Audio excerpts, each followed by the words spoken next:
प्रणिता बोरसे, आपण पाहत आहात जय महाराष्ट्र बुलेटिनच्या सुरुवातीला एक महत्त्वाची बातमी समोर येते। वसंत मोरे यांच्यावर अटकेची टांगती तलवार आहे। जिल्हा न्यायालयाने अटकपूर्व जामीन फेटाळून लावलेला आहे। वसंत मोरेंवर अॅट्रॉसिटी अंतर्गत गुन्हा दाखल झाला। विश्वनाथ लहाडेंविरोधात त्यांनी अपमानास्पद वक्तव्य केलं होतं। वसंत मोरे ठाकरे गटाचे नेते।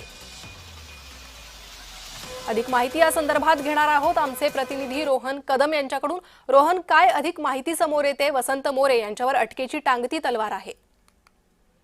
खरं तर शिवसेना उभाटाचे नेते वसंत मोरे यांच्यावरती काही दिवसांपूर्वी पुण्यातील शिवाजीनगर पोलीस स्टेशन या ठिकाणी एक गुन्हा दाखल केलेला होता आणि यामध्ये अॅट्रॉसिटी अंतर्गत हा सगळा गुन्हा दाखल केला होता।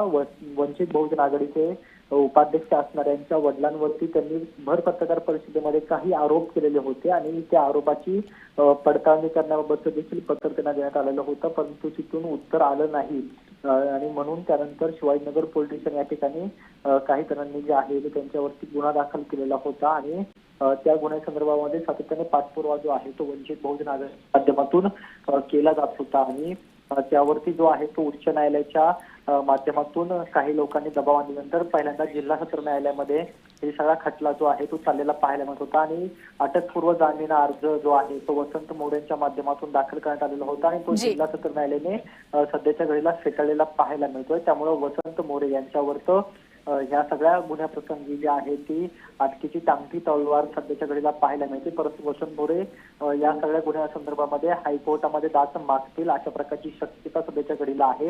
आपण काही वेळापूर्वी वसंत मोरे यांच्याशी संपर्क करण्याचा प्रयत्न केला, परंतु त्यांच्याकडून कोणताही संपर्क जो आहे तो आपल्याशी झाला नाहीये। परंतु सध्याच्या घडीला शिवाजीनगर पोलीस स्टेशन या ठिकाणी या सगळ्या संदर्भामध्ये गुन्हा दाखल आहे आणि पोलीस उपायुक्त या स्वतः संदर्भामध्ये गुन्हा जो आहे तो दाखल झाल्यानंतर तपास करत आहे। त्यामुळे आता शिवाजीनगर पोलिसांकडून हा अटकपूर्व जामीन नाकारल्यानंतर त्यांच्यावरती अटकेची कारवाई करणार का हे पाहणं अतिशय महत्त्वाचं असणार आहे।